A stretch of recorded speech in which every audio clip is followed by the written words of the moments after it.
Okay, you want to go ahead and have those? Thing here. All right, welcome to the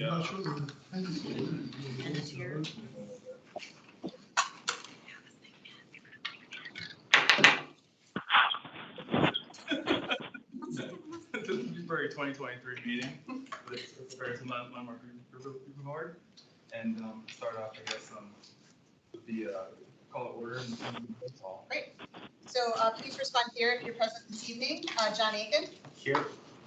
Murray Davis, Here. Robert Dudka, Alex Foster. Here. Carmela Ham, Here. Gerald Laporte, Joan Lawrence. Here. Robert Medin, Rebecca Meyer, Here. Katie Myers, Here. Mark Turnbull, Andrew Wenchel, Here. and Dick Woodruff. Here. We do have a quorum. And Carmela, I just want to confirm we can hear you this week. Okay, great. Thank you. Good, fantastic. So, move on to explanation of the public hearing for 3 weeks. We kind of do this every term essentially. So again, welcome to this week's meeting, or this month's meeting rather. The effective September 1st, 2022, new state legislation now requires certain county approved boards and commissions, including HLRB, to have an in-person forum to conduct some business. HLRB hearings are provided in a hybrid environment, both in person and streamed online. Members of the public may attend and participate either virtually or in person. Members of the board and members of the public joining us this evening. Today's meeting is available streamed from the county website via Teams. There's also a dial-in option for those who wish to do so. If board members, presenters, or speakers lose connectivity to today's meeting, please reconnect via phone. Please keep your device muted and video turned off until you are called on to speak. The public speaker is not sponsoring items on the agenda. Pre-registration online at today's hearing was required, and speaker slips are available for those in the room, and there are people in the room currently. So let's see where we're at. And the meeting chat is active for business who need technical advice only. Should not be used for discussion, public comment, questions about the agenda, or requests for more information. All public comments must be shared verbally for the record during signed public testimony. All voting will be done by call of the roll. And lastly, the public forum. Today's meeting will be recorded and posted on the county website. All information associated with today's meeting, whether written or spoken, is subject to the Freedom of Information Act.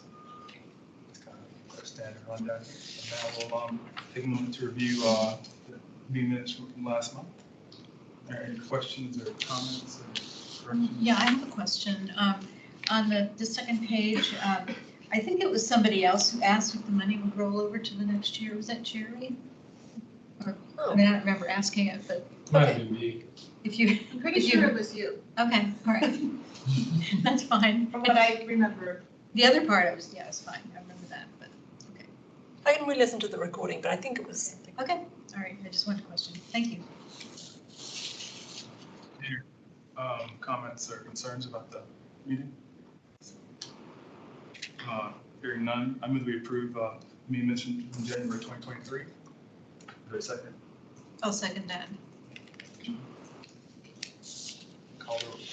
Okay, so please respond yes if you support the draft minutes. Mr. Aiken, Yes. Mr. Davis, Yes. Ms. Foster, Yes. Ms. Ham. Yes. Excuse me, I was not there. Oh, okay, so Abstaining. you're abstaining, no problem. Ms. Lawrence, Yes. Ms. Meyer, Yes. Ms. Myers, Yes. Mr. Munchel, Here. you support Oh, the yes. minutes? Yes, okay. And Mr. Woodruff. Here. Okay, the motion Yes. carries. They were struggling. Contagious. There you go. Should have coffee. Oh, seriously. So moving down the line here. Next is the is public hearing for the COAs on consent agenda. Is there any concerns or questions about the consent agenda item this week? Hearing none, would anybody like to make a motion to approve the consent agenda from? I move that the HLMP approve the consent agenda. Seconded one. I'll second that.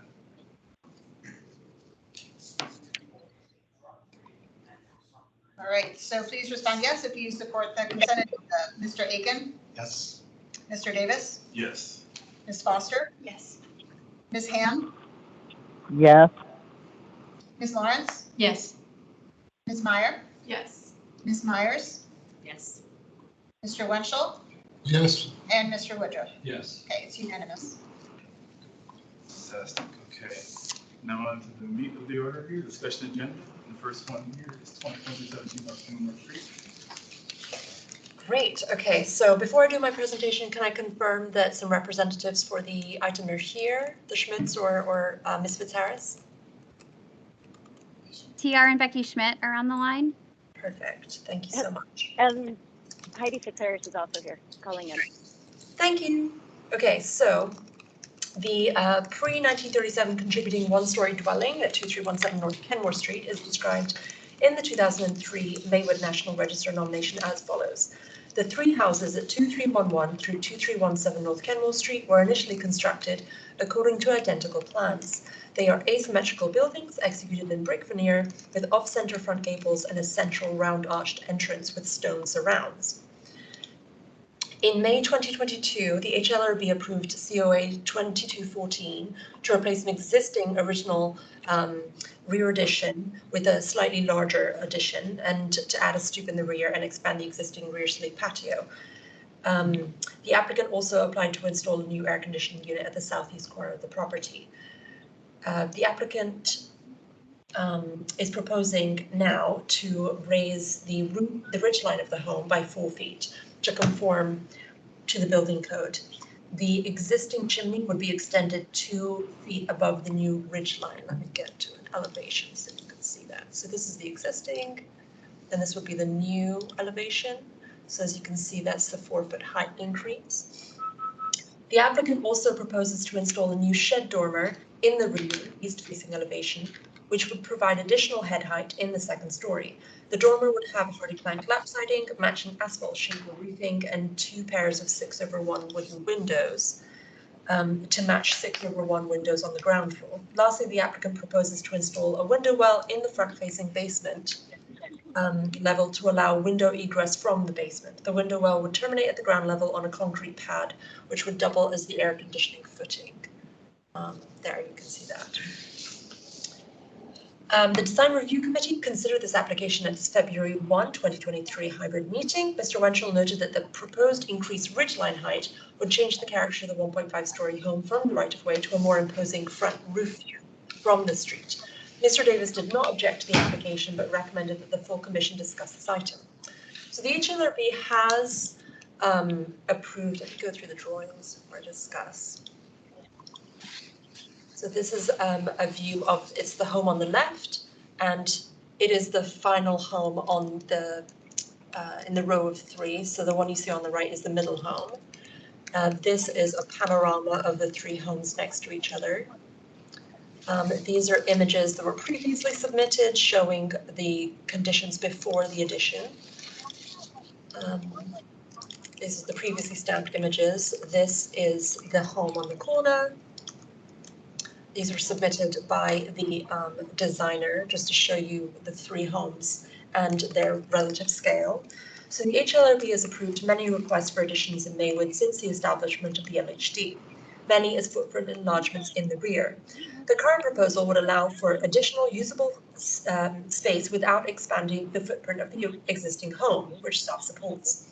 Even though the subject property is a corner lot, which means the rear is more visible than on an interior lot, the proposed shed dormer will add functional space to the home in a less obtrusive manner than a bump-out addition.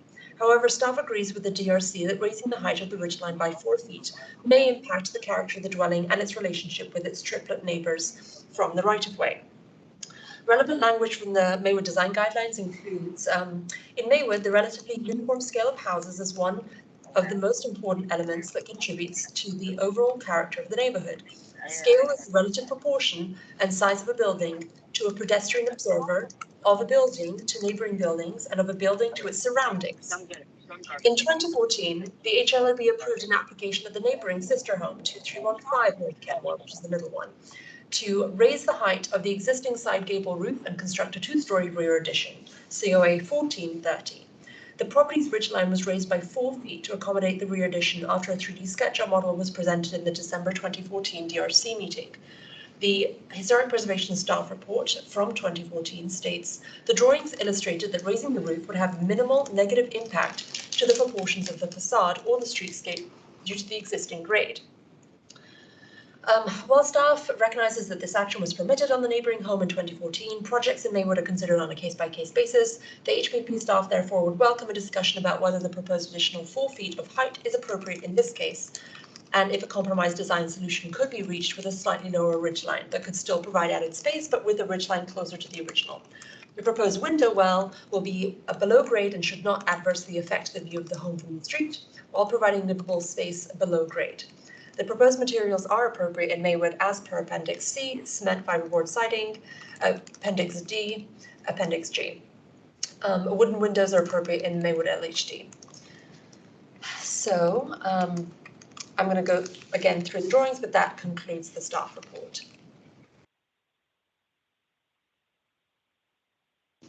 Was the earlier project built? Yes. So when you see this image, it is with the additional 4 feet, the middle one.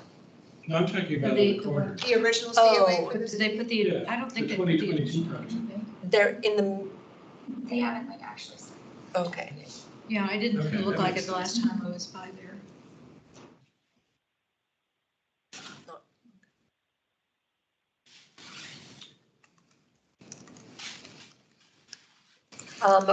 Does the applicant have any additional comments they would like to make about the application? This is TR and Becky. None at this time. Just looking forward to the discussion. So we can respond as needed. Are they still planning to build the 2022 part? Two? The 2020. part that was Yes, so previously approved? that, as you can see, this is the addition that they had gotten approved, the small part on the bottom, that was previously approved. And so they're going to continue to build that. And then the additional part is the shed dormer that you see there, and that you can see from here from the side. So in that second story, the shed dormer is the new addition, and you can see the window well on the bottom right. So they would be constructing that as well with a window, and so there's proper egress from the basement. Just this is TR again. Just to add a little bit of color to this, we have started the job. We've excavated some stuff in the interior of the basement for drainage and waterproofing and the like. But ultimately, the reason why we're back in right now is because the building department issued some comments on the building permit application that dealt with the capacity and the size of the existing joists on the second floor. And so in order to conform with code, we have to increase the size of the joist and therefore increase the size of the headroom up on the second floor, so the second floor can be usable and accessible by stairs, which was always the original intent. So that's basically why we're back in right now. Can we see the front elevation? The current one or the proposed? This is the The proposed. proposed. Sorry, Alex, yeah. So you're saying that the adjacent building that was approved to go 4 feet over the existing ridgeline has been completed? Yes, Okay. and that was completed. That's what's shown in Yes. this section. Gotcha. Seems like so much more roof showing than the neighboring house. Which I feel like Andy's mentioned this before, because of the way that the two-dimensional elevations show, it tends to look a little bit sharper than in real life. It does, but I think you need to look at what the existing house looks like with the change in the roof character. The front gable is blank without windows, and it stays basically in the same position. So it does add to all the houses you can look at. Maybe we could see the whole three-story. Because if you look at the neighboring house, it did have the roof raised. Yeah, we I had know some. there was an issue with the gable at one point, but that doesn't, maybe it's just a perspective. It doesn't look quite as much roof showing. I think also because the street is kind of lowered compared to this site, the forced perspective kind of diminishes that increased gable height. Makes it less of a The visible grade obstacle. also Absolutely. goes down. The the center house, we had gone through some questions on this years ago, as I recall, and the gable has been increased in its slope is bigger than. Yes. I thought they had to take it down. No, we had some issues. You can see the whole. Hello, sorry, this is. Go ahead. Hello, this is Heidi Fitzharris. I'm sorry I was muted before, so I couldn't talk. Can you hear me now? Yes. Yes, we can. Okay, thank you. So TR touched on a couple of issues about why we are submitting again for the changes. So it's actually a true hardship because we need to comply with building code. Originally, when they bought the house, the attic or half story was finished and there was even like a bed up there and whatnot, but it was only accessed by a pull down ladder. So in our project, we propose to do an interior stair both to the lower level, the basement, and up to the second level, because originally the house right now has no interior stair. So by the time we do that and put an interior stair, then the building code requires us to upgrade everything, even though originally we were just trying to say we're just getting storage up there, because there wasn't an egress window, there wasn't insulation per code, or upgraded to code, and there also wasn't the ceiling height. But by the time we do an interior stair, then it triggers a whole bunch of other requirements that we must meet for building code. So we're actually really up against a hardship here. So by proposing to raise the ridge by 4 feet, we're getting the bare minimum that we need, basically to get 2 bedrooms up there and a bathroom. If you look at that cross section at the very last sheet, that shows the ceiling height, and that is all of the very minimum that we need for code. And we're not increasing the building footprint like we did for Becky and TR's house. That on their house that we did several years ago, we also raised it by 4 feet, but we had a bigger addition. So then obviously then the square footage increased, and we could continue on with the roof lines. But in this house, we're maximizing every space that we can. And not increasing on the footprint and not increasing on the lot coverage either.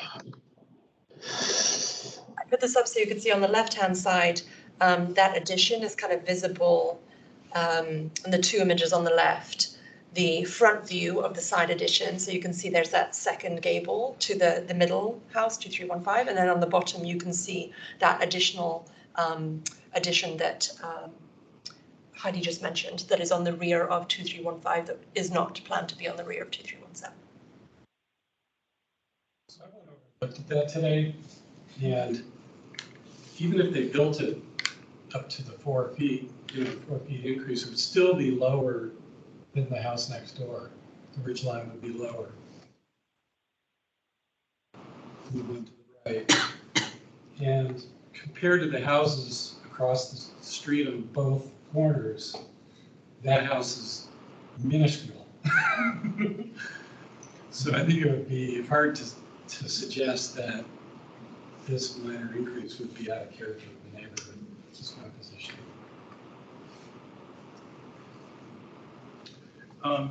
Heidi, I have a question.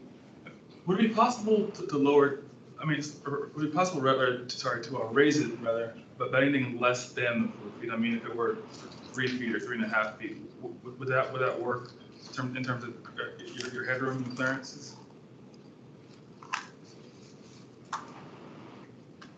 Okay, can you hear me again?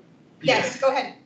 Okay, I'm sorry, it keeps telling me that I'm muted. So, okay, so by the time, if you look at that section, we have the stair that goes up, and that's all basically as tight as possible. And then you come up, and then where we have that shower on the second floor, that ceiling height, when it continues to slope down towards the front street, that's the minimum that we can have. So we've already, we're trying to keep the roof line low, even though everyone has pointed out though that the middle house was raised by 4 feet several years ago, and that grade, the actual topography is higher. So this house's ridge is still going to be lower than the adjacent house. And as I think it was Dick Woodruff pointed out, the two houses across the street, I sent those pictures in. Those are like 3-story houses right now. I had another question for Heidi. Would the front of the house, as proposed, even though it's in the two-dimensional drawing, it looks like there's a lot more roof, or how would that compare to the house next door? With the It would be exactly the same. It's being raised 4 feet, just like. Right, I understand, but the proportion of the gable to the roof, ridge line of the roof, appear the same as in the house next door? Correct. Yeah. So in the two-dimensional drawing, it just looks bigger than it would when you're in reality, when you're dealing with perspective. Thank you. Did the house next door, when they raised their roof, did the front gable get raised as well? Because I feel like that's.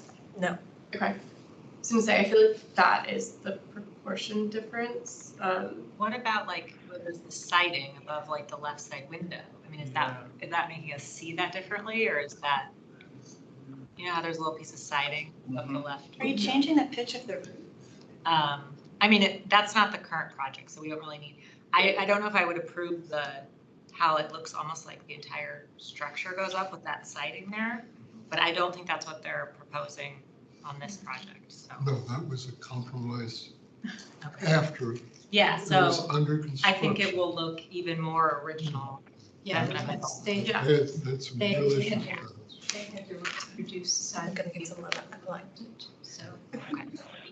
Yes, I Yeah. don't have an issue with interesting the situation. 4-foot raise of the roof. I think that there's more value in retaining the house and the character it does have and making it work for the homeowners today than there is to lower it a foot and make the upstairs not usable. Could the reason I suggested it to vote before the board is I don't disagree with it, but what I'm saying is that basically you had 3 one-story bungalows, and you now got what appear to be from the front at least a 1.5 story, and it's really a 2-story house. So you are changing the real size of the house from the street facade, and that's the reason I thought the board ought to review it and say go along with that, because I think that given what's taking place at the adjoining houses, we're going to have this possibly the same issue down the road on the one on the far right. On the left, that was the original character of all 3 of these houses. So, Yeah, no, I definitely agree with that. And I think the point about the grade will also help that it won't feel as tall because it's lower. So I would support approving it as proposed. The house on the right appears, has a shed dormer, and it appears to have a larger window. Looks more like it's living space at the current time. I also agree with what Rebecca and Dick have said as well. I think is probably the best ideal option for the actual homeowner, given what they have. And I think also given the 4 feet raise seems relatively reasonable in comparison to some of the other homes in the area as well. Bob, you have any? Bob, come lately. I apologize. They wouldn't let me out of class. The only issue I'm having at this point is if this body approved what happened in the middle house, how are we slowing down the one on the left? What justifies our denying the one on the left when we already years ago allowed the one in the middle? Has the one on the right, you mean? The one in the middle. The one in the middle? So I would say from a style perspective, it's because we're not we're not asking to deny it, it's just that because we review homes on a case-by-case basis, we need to analyze why, the argument for which we support this, because otherwise, say, one of the very tall houses across the street came to us and they wanted 4 additional feet, we would, without an argument about each individual home, we may need to then legally approve 4 additional feet on every house ad infinitum, if they came to us and said, well, you allowed it next door. And so then we would end up with 3 stories. The next door in this case is 1 on a set of 3. Right. You know, so it's not, that house across the street this way or the other way doesn't have anything to do with these. So I'm having trouble understanding why we would want to deny these people from doing whatever looks realistic. Right. And is somewhat compatible and sympathetic to what was done in the house next door. Yes. Which is of the same style. I think it's a matter of not saying, okay, we've raised the roof once 4 feet, that therefore everyone who wants a 4-foot increase in the ridge line gets it. But I think considering the house itself and how it fits into its environment, and this is not necessarily precedent, we are considering it on a case-by-case basis. We're looking at various features of it that differ from the house next door, and so it's not just an automatic denial of approval, but I think a careful consideration of all the factors is what we're trying to do right now. Yeah, I think that's right. I think that's a good point. And just sort of taking a step further, I think it would be really unrealistic to continue to have a house that has a basement and has a ground and has an upstairs, yet has no interior stairs in the 21st century. It's just. Well, the building code issues, I think, are something that make this a different situation. And, I think we have to take those into account. Otherwise, they can't do what they can't remodel the house in a way that's going to be usable, and that's not necessarily the standard for historic preservation. I know, but I think that is something we do consider. Great discussion. It's kind of the point. It's kind of the position, or not the solution, rather. The discussion is moving along sort of how I kind of hoped it would. I kind of want us to really drill in specifically to this particular house, in particular case, and sort of make our decision based on that, and not kind of just do a sort of precedent setting example here. Because it's very specific. This particular house in this particular case at this time. I appreciate everybody's input for this. And I think with that, there's more discussion. We might like to move to the proof. Oh, wait, actually, sorry, I'll do that.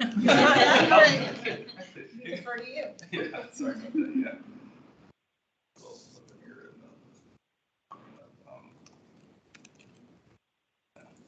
So, I moved that HLR be approved COA 22-14A to raise the ridge line of the home by 4 feet, install a new shed dormer in the rear, and install a window well in front facing basement level. Let me just make sure I'm saying. I think that probably gets that. I mean, let me see where not. Let me try it again actually. So I moved that HLA be approved COA 22-14A to raise the ridge line of the home by 4 feet, install a new shed dormer in the rear, install a window well in the front facing basement level. Doing the roof ridge line raise is specific.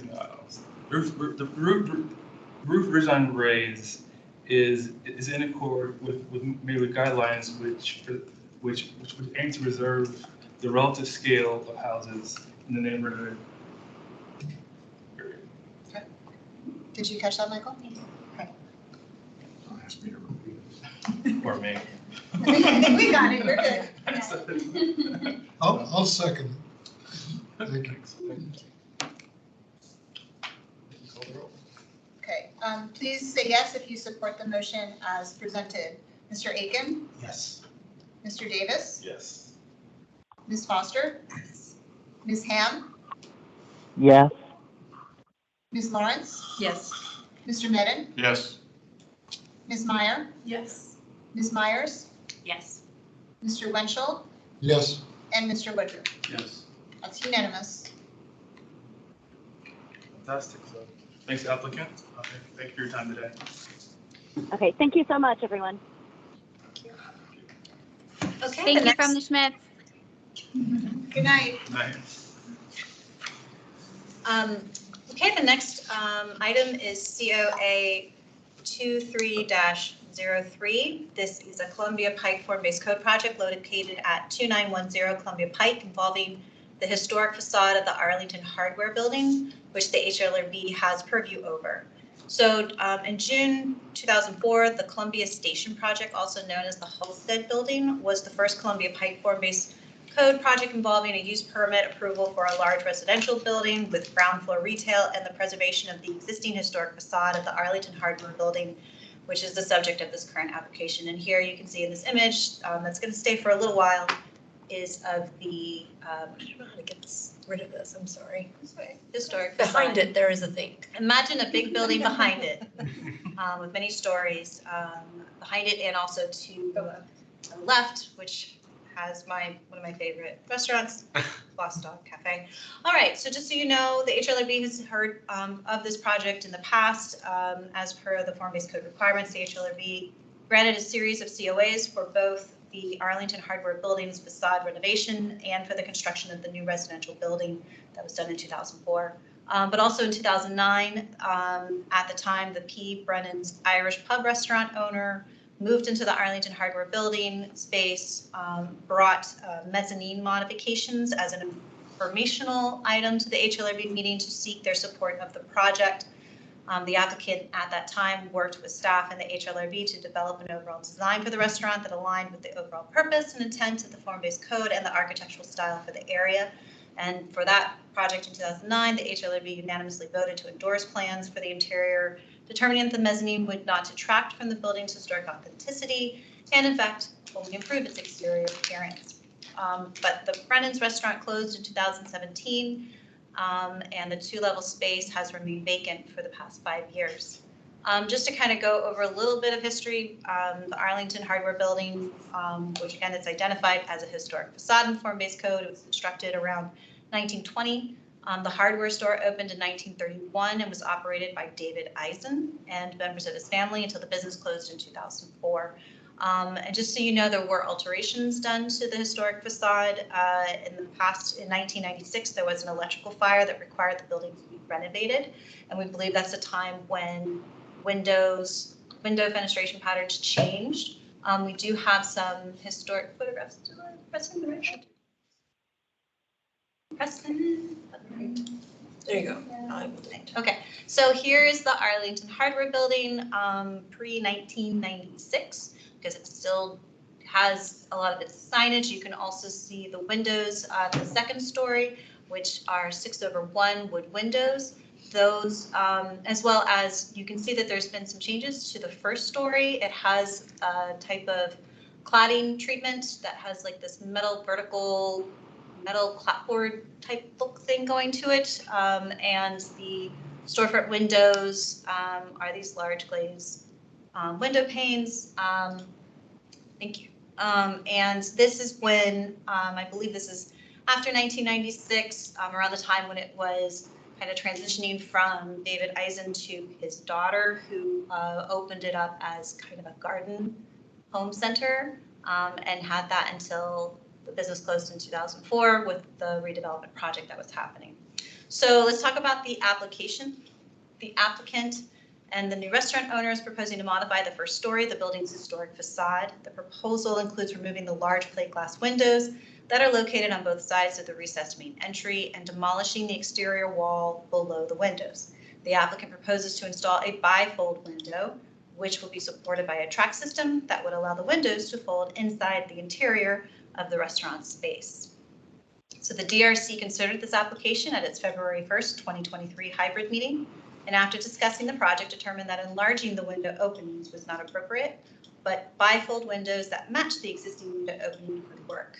The applicant indicated that after the meeting had closed and we were contacting them the next day, the applicant indicated that they had already purchased the custom-built bifold window system and requested that their application be placed on the discussion agenda.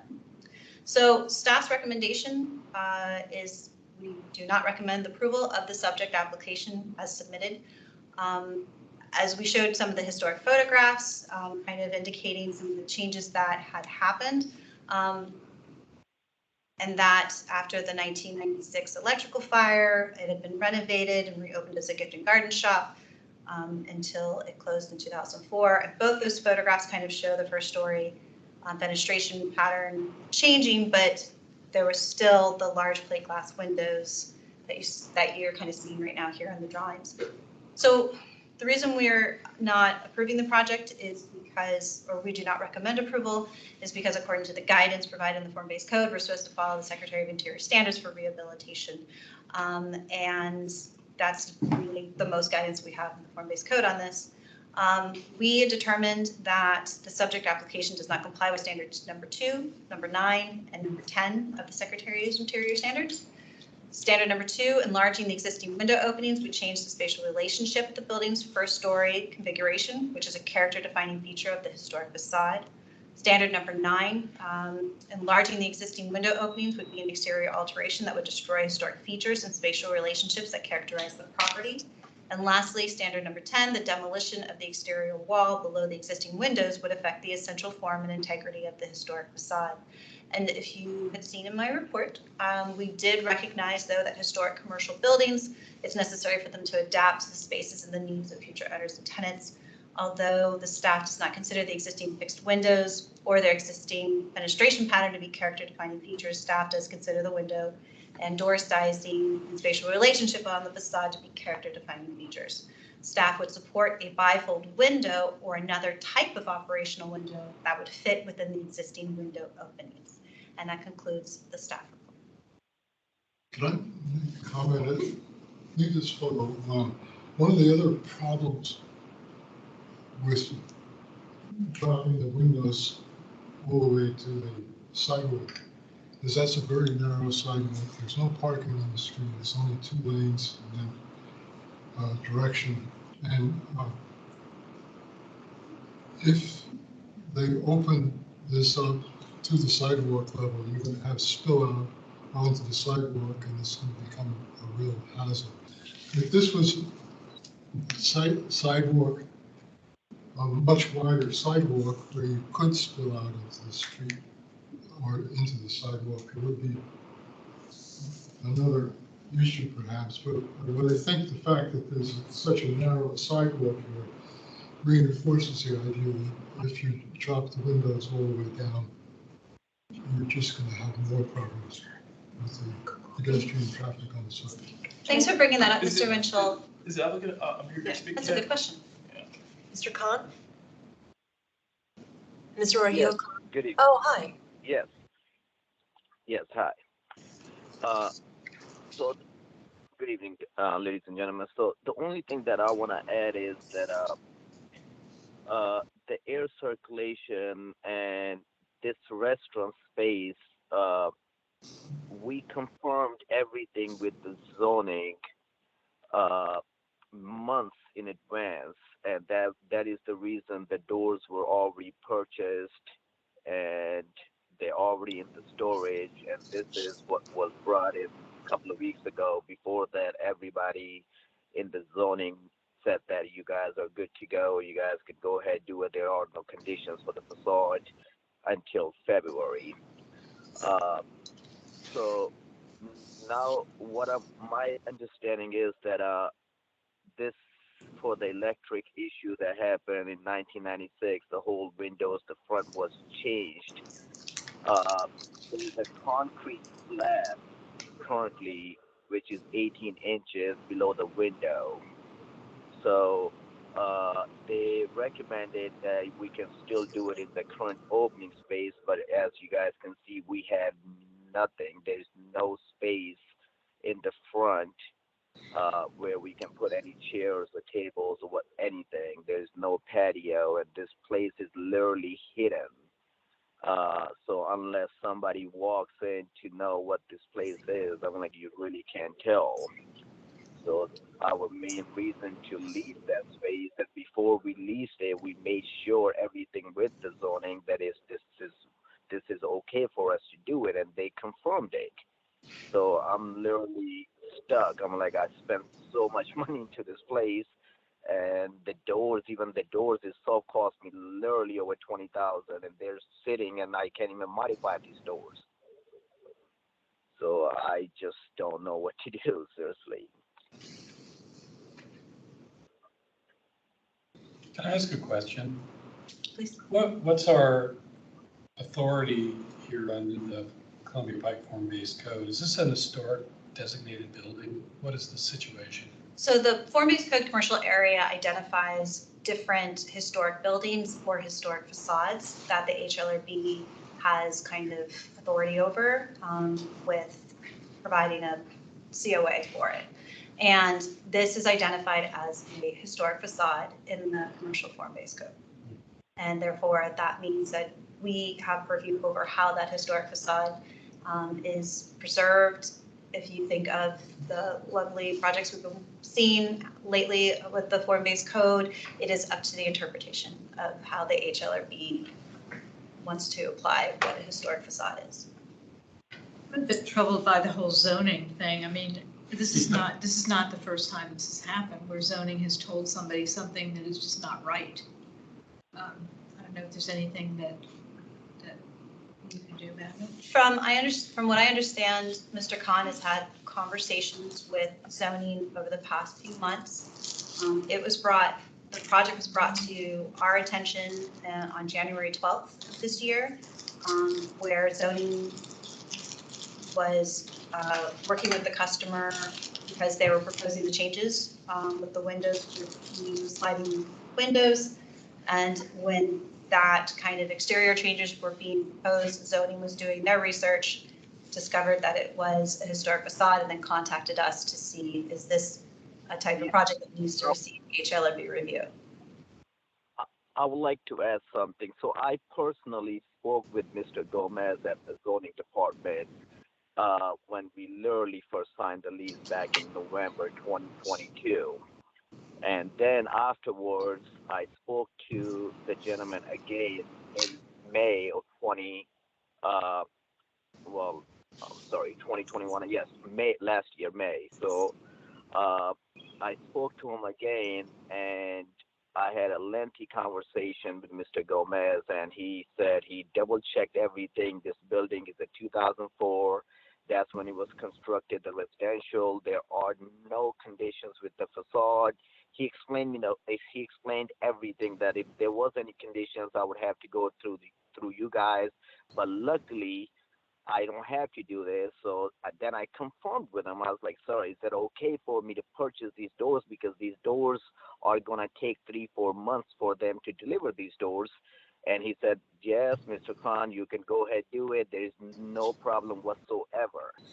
And then after everything, I purchased the doors, sent the drawings in, and that's when I had a call from him in 3 weeks ago, literally 3 or 4 weeks ago, that, hey, he made a mistake. He made an error.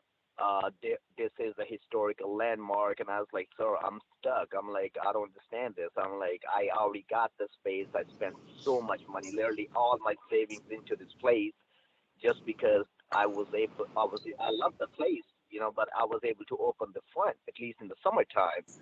And he's like, well, I made a mistake. I made an error. So I don't know what to do. I'm like, Thank you, Mr. Khan, for providing more details on that, on the discussions we've been having with zoning.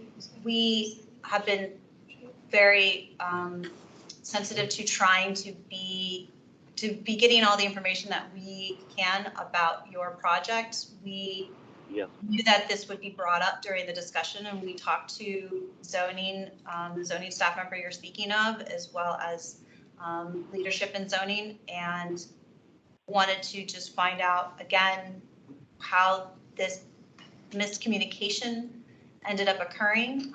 And from what they indicated to us is that they do not have discussions about things like go ahead and purchase certain features or materials or windows or doors, and that was not something that they do until you receive an official permit from them, and they have not issued you any permit. From what we understand, you have not received any permit from zoning.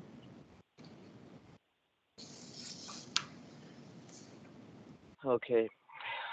Well, obviously, Mr. Gomez is not gonna take accountability, but that's fine. But my only thing is that since this is a historical landmark, what I understood, but the changes were made in 1996. The new concrete slab was added, so we're not trying to break anything that's historical. Like when the changes were already made, and what I'm having a hard time understanding is that it would be a different story if there was no change whatsoever and everything was historical. But if everything was changed in 1996, this is recently. So what seems to be the issue now? If I just because we're just talking about the concrete slab, which is 18 inches on the bottom. So I'm just trying to understand this. How is that a historical when it was recently changed?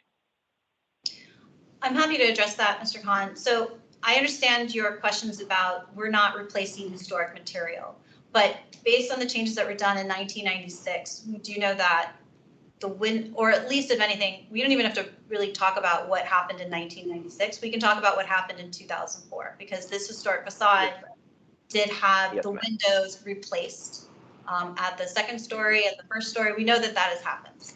But the pattern that you're seeing now, the fenestration pattern, the storefront window sizes that we're looking at, that has the kind of the larger window plus the transom, that has been consistent, at least that we've been able to see prior to 1996. And so that is the aspect of the facade that we're trying to protect.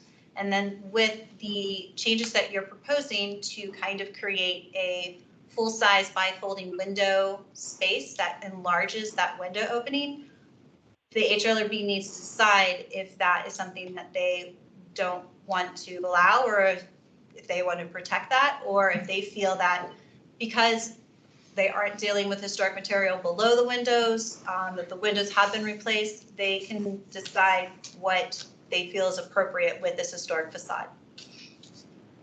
Yes, ma'am.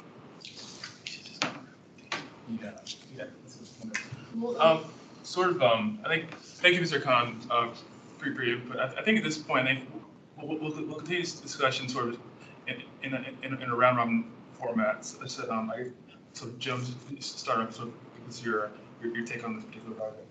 Yeah, I mean, it's really unfortunate that there was a miscommunication, but I think that I support keeping the original fenestration pattern.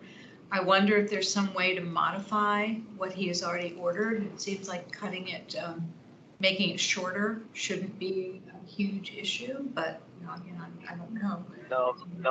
No, ma'am. I apologize to cut you off, but I spoke with 3 different companies already. The problem is that it's aluminum foil, not foil, I'm sorry, aluminum.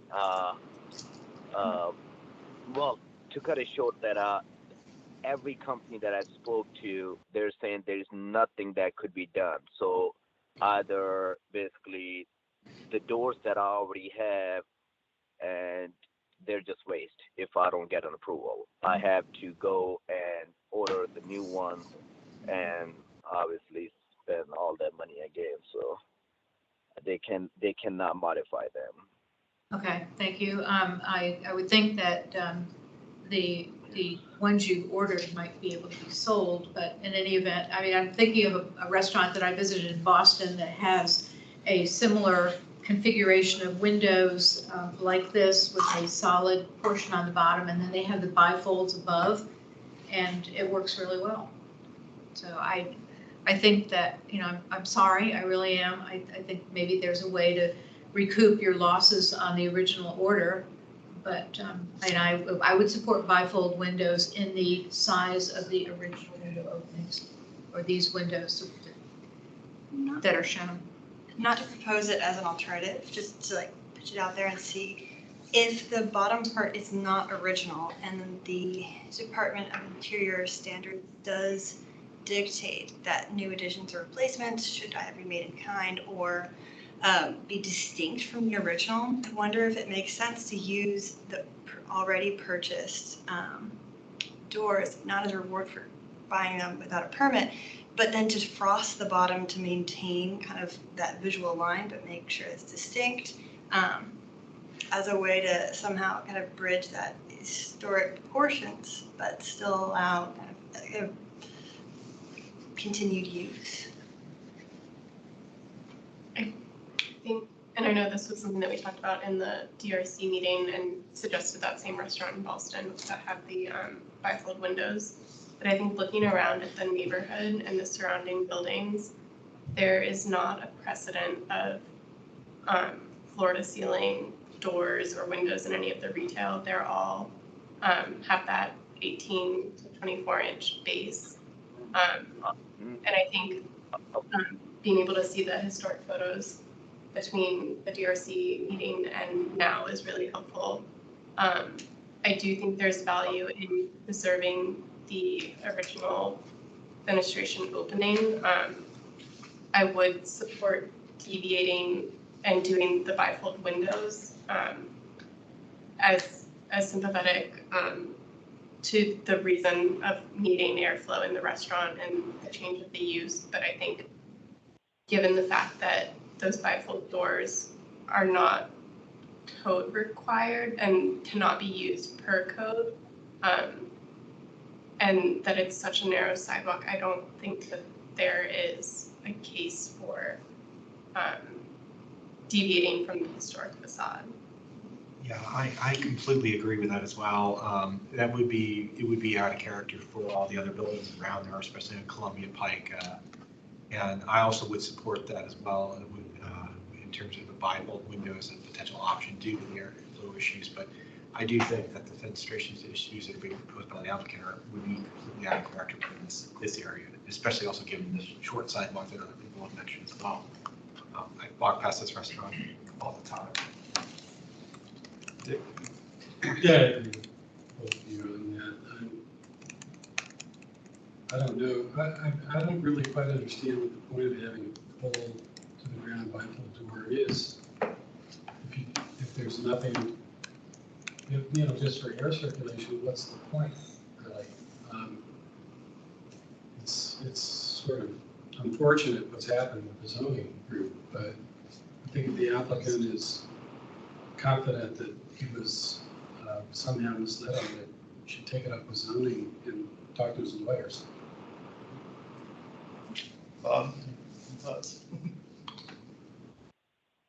I'm going to agree with Vic, but I really liked Alex's suggestion as an alternative. To clarify, I'm not recommending. Just trying to pitch ideas. It's creative. Yeah. That's an alternative. I just had a couple comments. I was just kind of trying on my own to see if there should have been something that maybe the applicant should have picked up on in his own research, because I do think he shouldn't probably be relying on the city. He should have looked. But I do want to say, very quick research doesn't pop this up as historic. You have to really dig into the Columbia Pike plan, which isn't ideal. So I think that might just be a recommendation for in the future for zoning to really make that more clear. Because if it wasn't in the Columbia Pike plan, it was a historic district, I think just a simple Google search, the applicant could have figured that out. I think probably the issue is that there were two different time phases of the plan.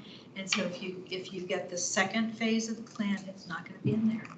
It's in the first, because it was in the first. The commercial code. The commercial code. Yeah, and it's just in the very, if you just kind of look up your zoning on the Arlington site, which is a very simplistic thing, and you should dig into it much further, but because it's its own plan, it's not even shown.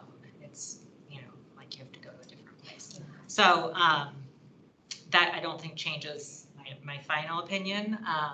But I did have a further question. So I am just really surprised. I'm a little confused, but I think everyone's saying that these current windows size has never been changed? This was the size when it was built? We can't confirm that. We are only able to locate historic photographs from what looks like to be from the 90s. So this was after the electrical fire happened.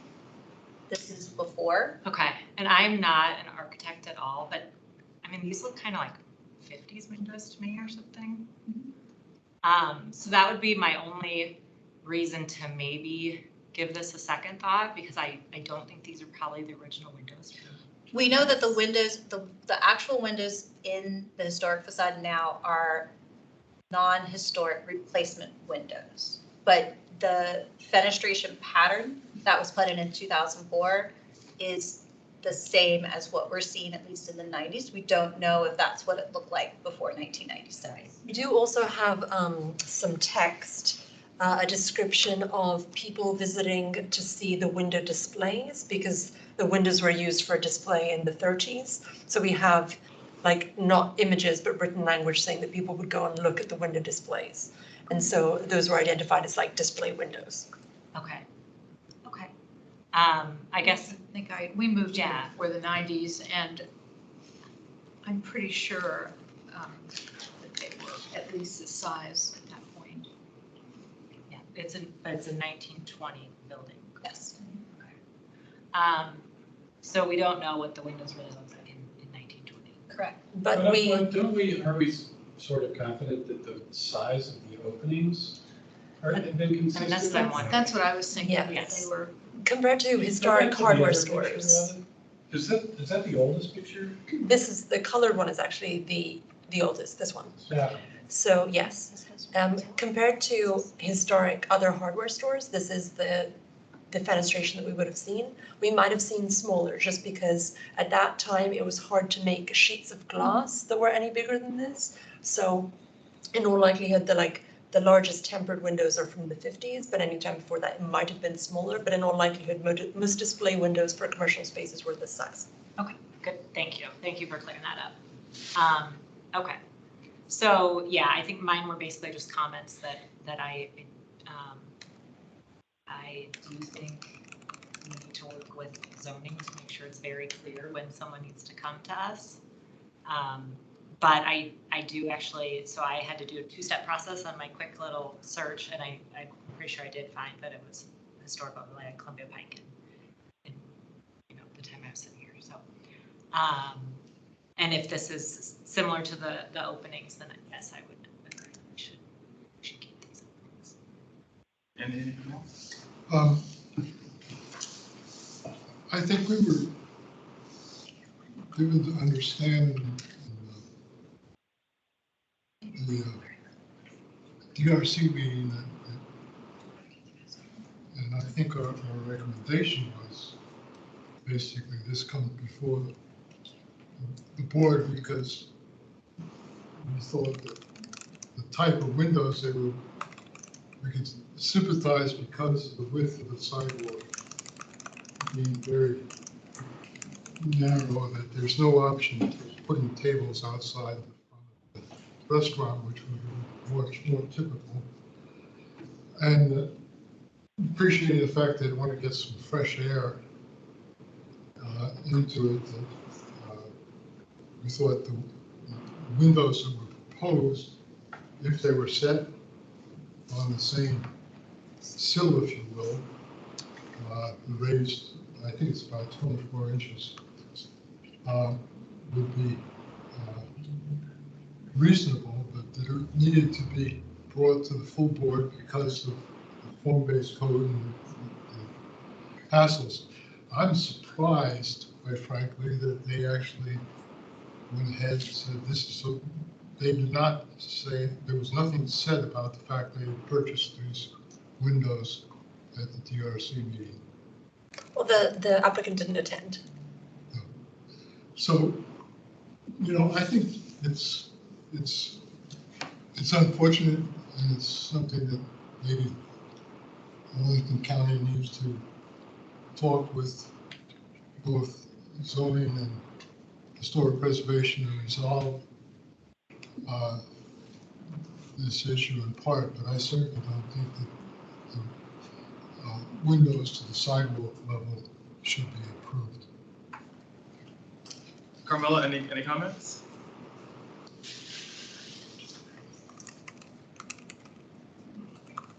Carmela? Carmel, are you still on the line? If you're speaking. Yes, I am. No, I don't have a comment. So essentially hearing everybody's comments, I think it's, and I would also agree, I think this it's unfortunate sort of what's transpired here in terms of sort of the order of purchase and sort of the order of approval. But I'll kind of echo what others have said. I think that it would be inappropriate rather per the interior standards to allow a full height window at this location. So I think that sort of given sort of everything that's been discussed, and so I think ready to make a motion unless there's anything else for the order here. Okay. So, sorry, go ahead. So I have one question. I apologize. So just to understand this correctly, so if I'm able to basically order new windows, but so you guys are saying I can put the windows, but in the current opening space only. We haven't decided yet. Yeah, we would need to come back and we would review it, but based on what I've heard, I would say it's a better opportunity for that to be approved than for the current windows to be approved. I can say that much. And that meeting would be on March 1st. So say you could get the documentation together by by 1 week before. So 1 week ahead of March 1, which I wish I knew what that day was. I could put you on the DRC agenda, and then you would know that day if you were going to be placed on the consent or the discussion agenda, which would give you a lot more information about whether you need to adapt that design and come back with some more options. We also recommend coming forward with options. So if you were interested in the bifolds, but also would consider sliding or would consider overhead, we recommend coming in with as many options as possible so that the HLRB can give you a full understanding. I understand. Just quickly, did your architect, I see it's stamped, recommend you purchase these? No, man. So like I said before, I know Mr. Gomez is recalling. So in the original plan, when I leased this space, when I spoke with the zoning, my original plan was to push the windows and the door like at least 6 feet in the restaurant so I can have a patio outside. And at that time, they told me that same exact thing, that there is no conditions on a facade and you're able to do that. So, but when I looked at the cost to do all that, it was just way too much. So then I decided to do a bifold, and I called again the zoning and confirmed, and again I was told the same exact thing. So when they said I can go ahead and do it, there's no problem, there's nothing whatsoever, I went and ordered and placed the order and paid all this and got the doors in, and then submitted the drawings to them to get an approval, because technically I was given a go, be like, yeah, you can do it, just have the architect and engineer to submit the plans. And when we did that, and that's when he came back and recanted his statement and be like, hey, I made a mistake. And his exact words are exactly as a quote, I made a mistake. I did not look. Mr. Khan, this is Lauren Ferris. I wanted to just kind of also mention, if you are considering, so first off, we basically just said that if you want to explore window options within the window openings, come back for the DRC on March 1st. We would need that material from you by next Wednesday. And that would be reviewed, and they would determine what would be the next best step for you. That being said, just so that you're completely clear with this building, any changes that are being made to the exterior needs to come to this board, to the HLRB. That also includes signage. Have you had signage installed? No, not yet. I was planning on submitting an application next week. Okay, well, here's your, so you know that we would need to see that as well. So if anybody, For the signage, I have to submit the application to you guys first. yes. So if you were to So, come, so you have a plan already kind of in play with the design of the signs? And if you're thinking of coming back with potential windows, I would recommend you try and just get that all at once so that we can get you everything that you would need as quickly as possible. And I just want to mention to the board, which I imagine the chair is going to ask for a vote, and it will be on with the HLRB. I just want to let everybody know that we will be having a discussion with zoning tomorrow to let them know what the outcome is of this evening, to also to understand what happened with communication, because it's been a while. At least I haven't seen it since I've been here. So we just want to make sure that we understand what did happen, and I also do like Ms. Meyer's recommendation of trying to make it as easy as possible for residents and business owners to be able to identify in the documents what is going on with the properties that they're in. I know I can find it, but I also look at them every day. So I think that it's a good point to raise to the appropriate people. Thank you. You know, I think I'd be remiss if I didn't mention that this isn't the first time we've had this issue with zoning. No, it's not. And an issue in Maywood just last year prompted a meeting between zoning and us. And you were on the call, I believe, weren't you? I don't remember what that was. It was the 21st Avenue shed in the backyard. Garage. The BZA? And it had to do, yeah. Yes, that was with the Board of Zoning Appeals, That was yes. a different. What's the difference? Well, the BCA is their commission, kind of like you all are the commission. It was Okay. not with zoning staff per se. Okay, all right. I But see. we Right. don't want one mistake to happen. So we want to make sure that we've done our due diligence to make sure that whatever happened doesn't happen again. We need to make sure the internal processes are working like they're supposed to. And if clearly something didn't quite go right this time, so we will follow up with zoning and do our best to try to prevent this from happening again. I have one more comment, not to get too into the details, but maybe to give the applicant a little advice on what he's looking for. I don't know if anyone was looking at the smaller window and then the larger window, but it looks like on their drawings that it's just one big window. So I didn't know if. I think he's not touching the final. He's not It's touching the the windows on outside, that, not the okay, house. so this is just the inner. Yes, the ones on the end are not. Because that would be something I would have a problem with if that was missing.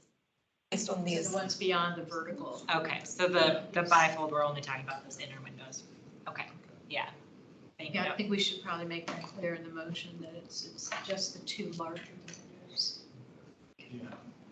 Well, that's interesting you pointed out, because is that the full elevation then? I know. There are Big break issue. lines. I think there are break lines on either side there, so. Oh. It's like not in the contract. Okay. Yeah, I mean, it'd be helpful when someone shows you the front Yeah. elevation that they show you the window. Yeah. So with that, we'll make a motion.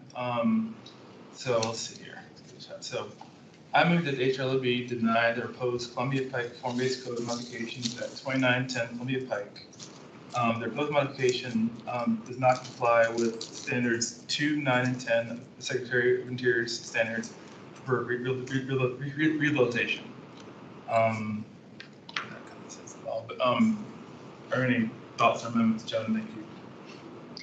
I'm not sure it's actually necessary to put it in the motion. So we need a second on the motion. Any seconds? I'll second it. Any other comments on it before we vote?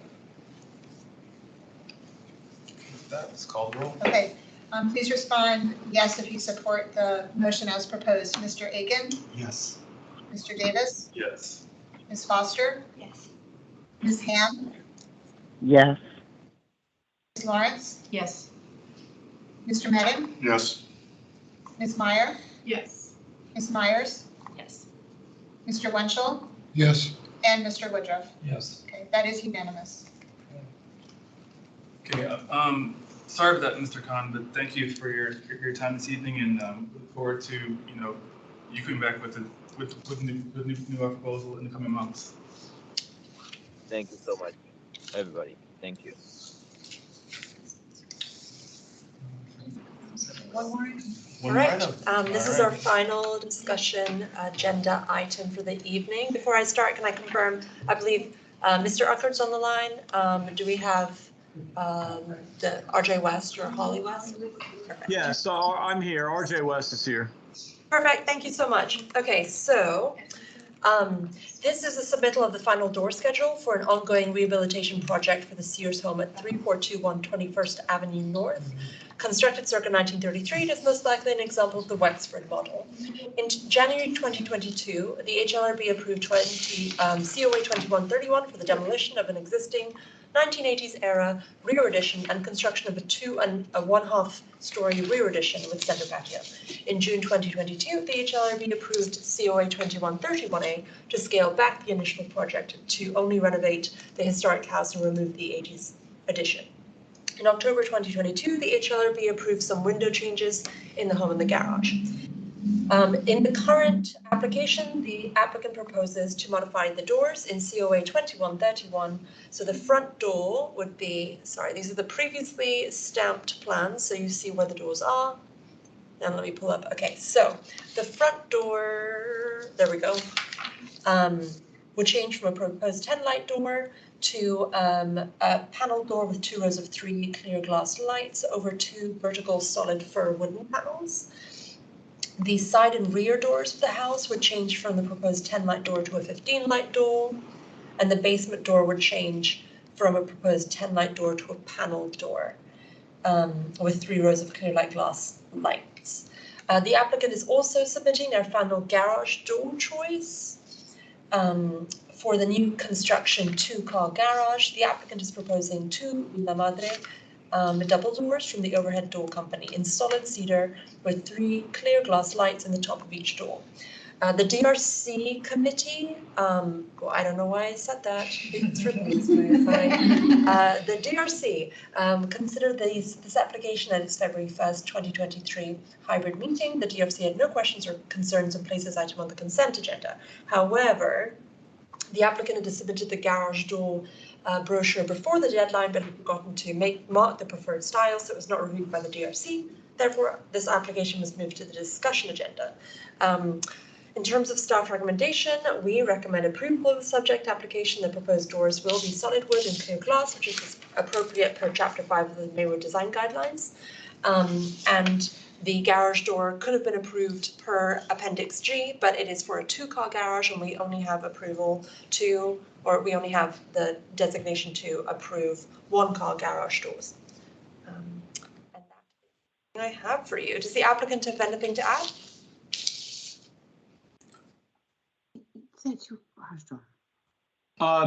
Yes, I do, actually, Serena. Thank you. The plan calls for 2 individual doors, not a double door.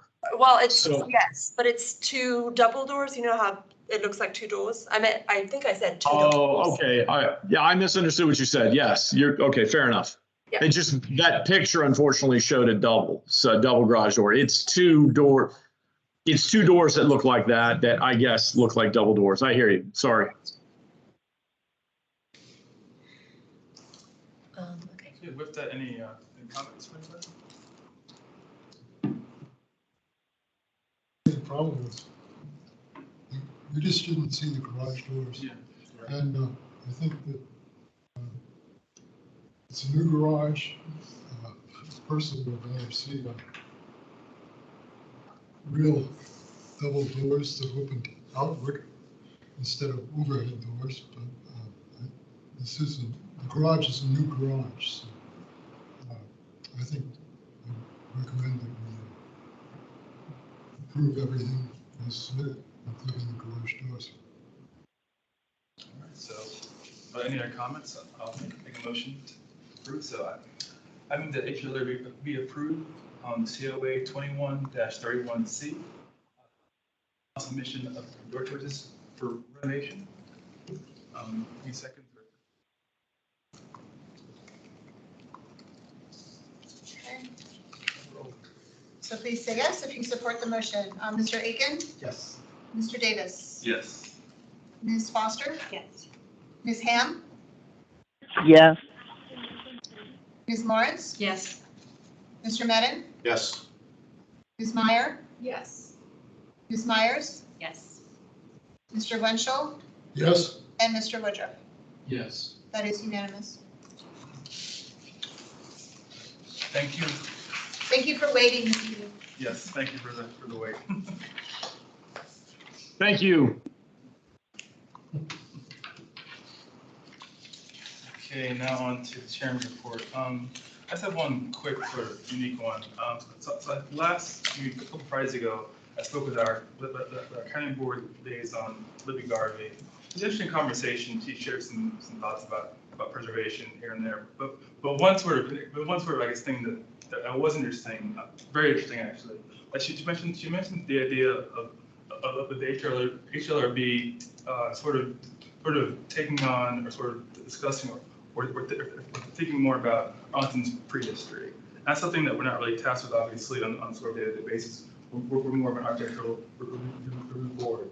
However, HPP staff has told me that potentially an archaeological sort of program or person could be part of the future of HPP in the future. So potentially there's some, if anybody's interested, it's something we want to pursue. It's something that we could take on in some way in the future. That's kind of one to throw it out there. I thought that was one interesting point that she made.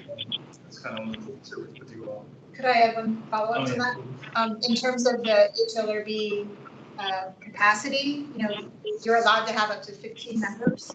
And so you have 2 vacancies right now. So something to think about going forward, getting some archaeological expertise on the commission might be a way to also explore topics that we don't normally discuss. So, Or indigenous expertise, if we were to find someone who identifies indigenous heritage.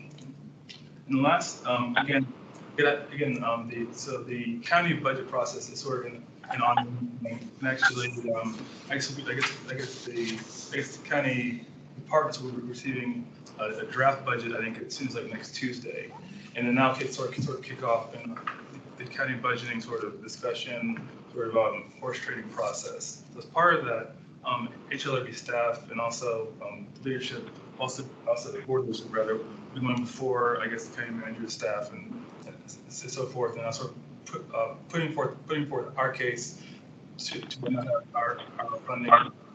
And one sort of particularly important part of this is that the historic preservation master plan is sort of at the finish line. And any sort of funding really could harm is sort of being finished this year. So if anybody has any recommendations or knows anybody or just kind of any thoughts on that, it's got to keep that in the back of your mind for the budgeting process. It'll be very important that we get the funding to continue and get this thing finished. A lot of hard work on it, so that's all. So that's a great segue to the staff report. We have a few things to mention. I just wanted to remind everyone, please, we would appreciate your help in trying to promote the Historic Preservation Fund. We've talked about it a few times at the last few meetings. There's been a lot of really good community interest in it. So we know we've got some applications in progress, and we've been meeting with people who have questions and want to discuss projects. So there is still plenty of time for folks to apply. So please, send people to us if you hear of friends and neighbors and others who might be interested or who have some interesting projects. We'd love to talk to them. Next, wanted to mention a few things about the Historic Preservation Master Plan. As our chairman mentioned, we are hopefully in the home stretch. I've been trying to be better about giving you all regular updates. The latest update is we are still waiting on the final, I shouldn't say, the full complete draft that is graphically designed. We're waiting on that from our consultant. and we need to get that through county leadership over the next couple of weeks. And our goal would be to release the draft of the plan to the public in March. And to that end, we want to make sure that you, as the Historic Preservation Commission for the county, have the opportunity to learn about the plan, understand the goals and recommendations that are in there, and to really kind of get on board to start helping us advocate for approval of the plan later this year.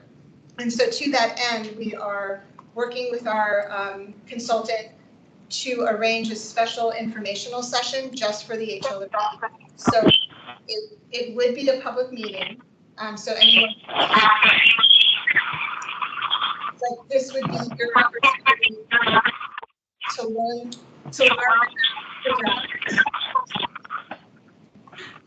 Can you mute them? Yes. Okay. Okay, so this would be your opportunity to learn about the draft from the consultant team, to ask questions, to really kind of study the document, and then we would be bringing the document back to you at a future date, but this would give you kind of a first glance at what is in that draft. And we wanted to propose a special meeting date separate from a regular HLRB meeting because we can't predict at any given time how many COAs might be on an agenda, what site plans coming forward, what historic markers coming. And so we really want to make sure that we allow sufficient time for you all to learn about the plan and get your questions answered. So with that, we've been working with the consultant to tentatively schedule that special session in April, the week following our regular meeting. So we were hoping to do that on Wednesday, April 26th. Probably same time, 6:30, we can work that out, but we wanted to kind of take a quick straw poll to see how many of you would be available to attend that. And we would offer it, hybrid, so if you can't physically come in here into the room, that's fine. But we did want to make sure that there was sufficient time, which is why we felt it warranted its own special meeting. So just at first glance, putting you all on the spot, does that seem like a doable date, either for in-person or remote? You won't be voting, you don't need to take any action, it's really for you to learn about the plan. I'm seeing a lot of head nodding. Yeah. I'll just say, I can't. Are we recording it? But that's. I mean, I just know if I can speak freely at that meeting. Yes. We look forward to your commentary, Bob. Yes, our meetings still have to be streamed. And I actually don't know if this is, since it's not regulatory, and it needs to be recorded, but it certainly needs to be streamed. It will be streamed because you all are convening, and once you're all in a room, you're doing business. Even though you won't be voting, we'll save that to like late summer, early fall. But we want to make sure that you have ample time to understand what's in the draft. Okay. Well, we'll coordinate as it gets closer. Was it? It's a maybe. Okay. All right. Well, we have some time. I just wanted to make sure there, most of you could be there. And so we'll get things firmed up with the consultant and then report back and let you know about that date. So there will be ample opportunity to learn about the plan through the spring, through the summer, and we're hoping to get it to the board in the fall. And so I'm going to turn things over to Michael now to talk about some additional ways, once you learn all the goodies that are in there, of how you can remain involved in helping advocate for the plan. So you all hopefully you got my email earlier this month asking for some volunteer assistance at our open house event. So I'm going to just reiterate some points I made in that email and make the call again for help at that event. So it's happening Saturday, May 6th from 12 to 3. And it is going to be one of the biggest events that our program will be putting on as part of our engagement plan for the master plan. So we're going to have a lot of other events happening, but this is really the big one. And it is being held at Central Library's auditorium. It's open to the entire community, so we're really hoping we have a good turnout. We're going to do a lot of promotion for it. We ask that you all definitely promote it within your own circles, friends, neighbors, family. We really encourage everybody to come. But because it's one of our biggest events, we really need help with volunteering. So the event itself is going to have a lot of different learning stations. Most of them are going to touch upon the plan and kind of how we approach preservation in the county. We're also going to have a lot of stations that talk about, that are spaces for our partners, both internal within the like county departments, but then also external partnerships, so they get to share some of their information as well and how we work together. But for you all, the specific role we could really use some assistance with is there's two. One is floaters. It's exactly what it sounds like. You just walk around, you talk to people, you see if anyone has any questions. The other one are table sitters. We have two tables that we could utilize some of your help at. One is the welcome table, exactly what it sounds like. And the other one is the HALRB table. So we want to use this opportunity for you all to explain to the community what you do, who you are, that type of thing. So all that being said, if you guys could get back to me, if you think you could attend, even if you could just attend for an hour or two, you do not have to be there for the whole event. We're going to be there all day, so if you want to help set up or break down, we also welcome that. But just go ahead and let me know if you're available, and that would be perfect. And thank you for those who already have. It's much appreciated. And then if you can't join us on May 6th, there will be opportunities to do other engagement with us. We're going to farmers markets and a whole bunch of other things. County fair, we're going to go out with a bang at the county fair. I know some people really like the funnel cake and with other, food opportunities. So we've got lots planned over these next couple months. So there will be more chances to volunteer beyond just the open house. So just keep that in mind. And that was everything we had in the staff report. I do want to not forget to do the quick poll to just so we can make sure that we have enough people in person for March. And that meeting, your next meeting will be March 15th. So everyone quickly get out your calendars. Ides of March. The Ides of March. So I sit with my back to Yeah. No, I think it's the rotation is they're going to have somebody else on a different commission this year. So with that, I'll just do roll call really quickly and let's just let me know if you can be here in person. John? Yes. Amari? Yes. Alex? Possibly. Okay. Carmela?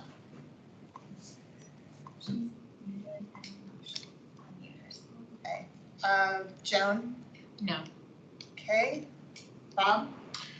Probably it's spring break. I'll either be here or South Carolina, so. Okay. Rebecca? Yes. Katie? Yes. Andy? No, I'll be in Eastern Europe. Okay. And Dick? Yes. Great. Do we have 1, 2, Just be 4, 5 confirmed. a week.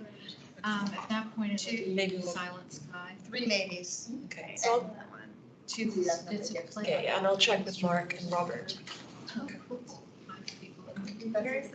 It's at. Well, thanks everybody. First, anything else for the order?